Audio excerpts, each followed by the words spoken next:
Allora Et Benjamin Sartre, on va se faire le débrief de ce FC Nantes OGC Nice. Mais avant, parce que ça a été dur quand même, hein, ça a été très très dur, on va pas se le cacher. On aurait pu se faire égaliser à tout moment, hein, je te le cache pas. Sur ce, bonne Pâques à tous, ne mangez pas trop d'œufs, mais faites-vous toucher les œufs quand même, voilà. Hein. Bon, la petite composition et les pronos gagnants, évidemment, je te les mets là. S'il y en a, la petite composition, tout ce qu'il y a de plus basique en l'absence de Schneiderlin, Pierre Lesmelou reprend sa place de titulaire dans l'équipe, tout simplement. On attendait Jordan Lotomba sur le côté droit, mais ça a été Flavius Daniluk, peut-être par l'enchaînement des matchs internationaux. Et en attaque, en attendant que Ronny Lopez puisse refaire des matchs complets, Miziane, Dolberg et Guiri. Et on commence ce match et direct, l'OGC Nice se met en place, l'OGC Nice va vers l'avant et sur une mauvaise transmission de balle de la défense nantaise, Casper Dolberg arrive par son pressing à intercepter une balle, il va se faire gêner et il va se faire percuter un petit peu par Palois, il va réussir à retomber sur ses pattes, va transmettre à Alexis Claude Maurice, mais sa frappe va se voir contrée, c'est la première occasion du match et l'OGC Nice est en plein dedans. Et à la 5e minute, première grosse erreur d'arbitrage, puisqu'une main largement décollée d'un Nantais dans la surface de réparation, l'arbitre ne bronche pas et surtout ne consulte même pas la VAR en fait, alors que normalement il y avait un penalty pur et dur. Grosse mainmise quand même de l'OGC Nice dans ce match, fort dans les duels, agressif, récupération haute du ballon qui nous permet tout simplement d'arriver à se projeter très rapidement vers l'avant. Énorme collectif de la part de l'équipe, ce qu'on demande depuis un bon petit bout de temps maintenant, ça joue ensemble, ça presse haut, c'est la continuité du match face à l'Olympique de Marseille, hein, dans l'envie, mentalement, on est là, on est présent, on est en place dans ce match. Et 10e minute, le penalty va être forcément sifflé sur une chevauchée de Kefren Turam. Il va se faire chevaucher dans la surface de réparation. C'est Casper Dolberg qui prend le ballon et qui va transformer ce but. But qu'on n'a pas pu voir en direct. Merci Canal+ avec tes sauts d'image. Mais qui était derrière la caméra, derrière la réalisation? Pour faire ça, c'était un stagiaire. Je n'ai pas vu le penalty en direct. Merci Canal. Après ça, le FC Nantes va avoir un petit temps fort, hein, vraiment. Ils vont essayer de mettre un petit peu plus de vitesse après le but niçois. Ils vont essayer d'être un petit peu plus agressifs. Mais Nice va gérer ce temps fort, un temps soit peu brouillon, mais défensivement, c'est solide. Et surtout, on est efficace pour éviter le pressing nantais.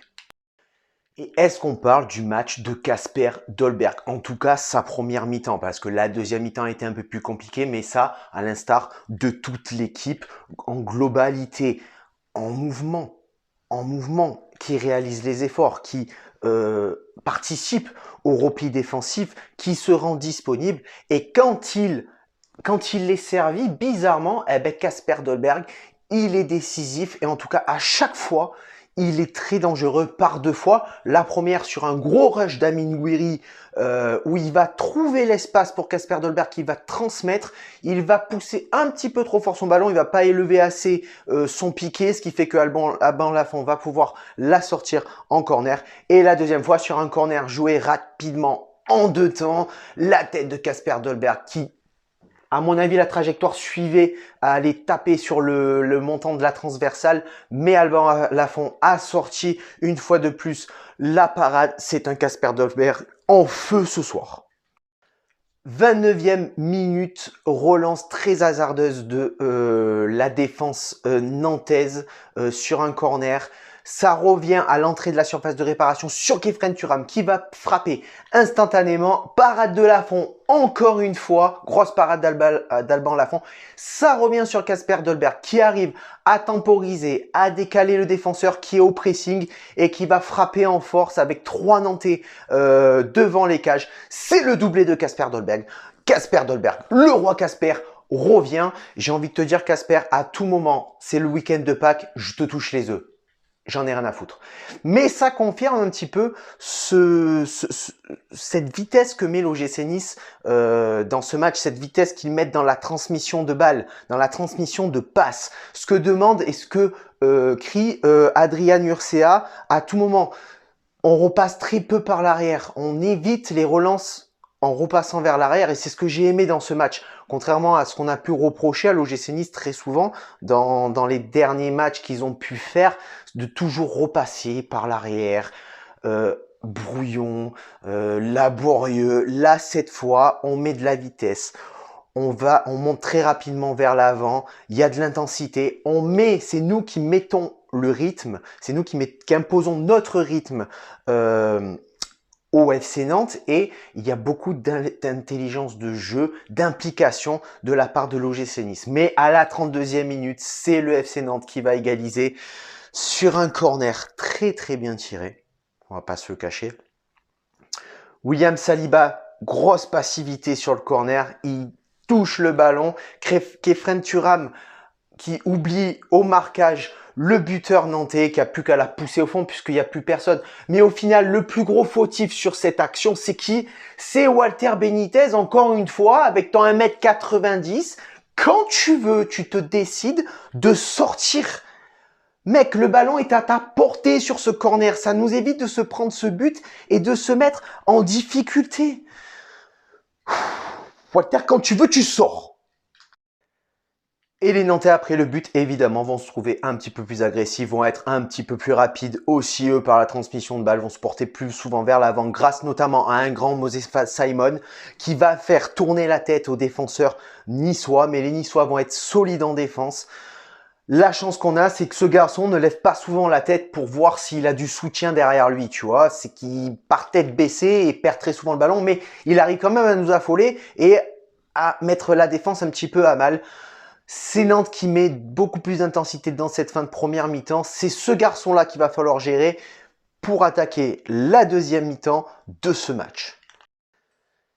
Et on reprend la deuxième mi-temps et 47e minute déjà, Pierre Lesmelou va trouver le montant sur une frappe enroulée. Super frappe enroulée de Pierre Lesmelou. C'est à peu près le seul truc de bien qu'on va voir de lui dans ce match en tant que capitaine. Vraiment. Par contre, j'ai une mention spéciale. Une grosse mention pour Mijane Maoulida. Va te faire voir chez qui tu veux. Mais tu vois, ça, ce maillot, ce blason, tout ça, je veux plus que tu le portes. Écoute, je vais te montrer un truc très simple, Miziane. Tu sais quoi? Va faire le peintre. Va faire le peintre. Franchement, c'est quoi? Va faire le peintre. À un moment donné, c'est tout ce qui te reste, en fait. Je sais pas.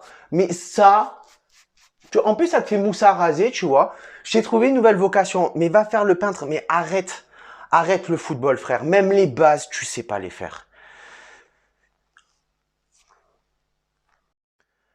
Une baisse de rythme dans cette deuxième mi-temps, clairement beaucoup moins de solutions trouvées, beaucoup moins d'espace, beaucoup moins de vitesse. Évidemment, la peinture, je ne l'ai pas acheté pour le débrief, parce que je suis en train de refaire la peinture chez moi, tout simplement. J'ai pas fait ça exprès, voilà. Donc, les Nantais arrivent, ça me pique, les Nantais arrivent à mettre un petit peu plus de vitesse, à se montrer beaucoup plus agressifs. C'est eux qui prennent l'ascendant dans cette deuxième mi-temps, très clairement. Et à la 60e minute, les premiers changements niçois, avec Jordan Tamba qui va prendre la place de Danny Luc et Ronny Lopez qui va prendre la place de Maoulida. Donc Maoulida, je te réinvite à aller faire le peintre.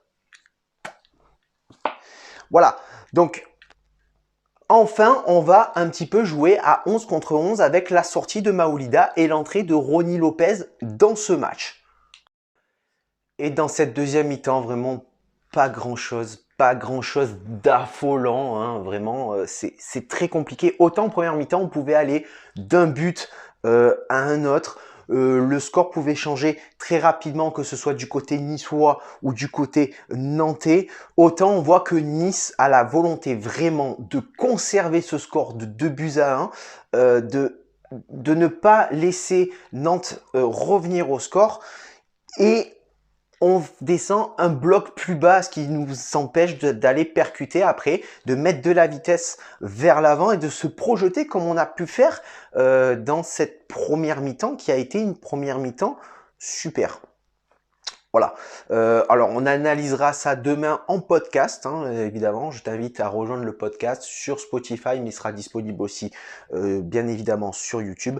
Nantes cherche la solution très difficilement. Il y a beaucoup plus de déchets techniques du côté de l'OGC Nice et surtout beaucoup d'indécision. C'est con ce que je vais dire. Il y a beaucoup de difficultés dans la prise de décision d'une action de l'OGC Nice. Deux parades quand même à mettre en compte au compte de Walter Benitez à la 74e et à la 77e minute où il sauve très certainement le score de ce match. Guiri va sortir pour laisser place à Ndoye à la 83e minute et à la 85e minute, encore une parade de Walter Benitez sur une frappe enroulée de Ludovic Blas. Fin de match, l'OGC Nice, c'est clairement dans la gestion du jeu, dans la gestion du temps. On laisse volontairement le ballon au FC Nantes pour pouvoir descendre notre bloc. On est descendu complètement, même Kasper Dolberg joue en défense. On est très attentiste. Moi, je m'attendais vraiment à une égalisation du FC Nantes sur ce match, mais on peut souffler, on a tenu. On a ces fameux points, ces 42 points qui nous assurent le maintien. Maintenant, on va pouvoir aller de l'avant, proposer, jouer plus sereinement, sans regarder toujours derrière en se disant est-ce que on va se faire rattraper, est-ce que voilà. Et sur ce, le top 3 et dans le podcast demain, l'analyse du podcast de ce match. Demain, je te donnerai la note des joueurs individuellement. Pour moi, le top 3, numéro 3, Walter Benitez, quand même, qui sauve le match en deuxième mi-temps, même si il a fait une très mauvaise prise de décision sur le but nantais.